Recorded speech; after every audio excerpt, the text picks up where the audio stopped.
Praise lord. సామెతలు 16 చెప్పబడినట్టు అపరంజని సంపాదించుకుంట కంటే జ్ఞానము సంపాదించుట ఎంతో శ్రేష్టము.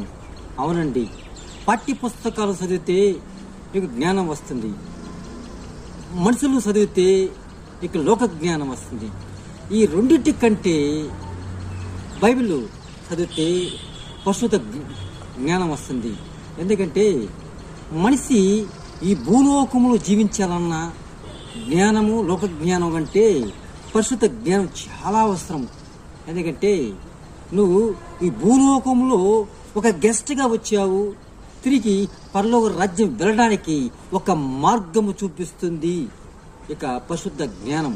కాబట్టి ప్రతి ఒక్కరూ బైబిల్ చదివి దానిలో ఉన్న సారాంశాన్ని తెలుసుకొని జ్ఞానాన్ని పొందుకోవాలని ఈ బైబిల్ చాలా ఉన్నాయి.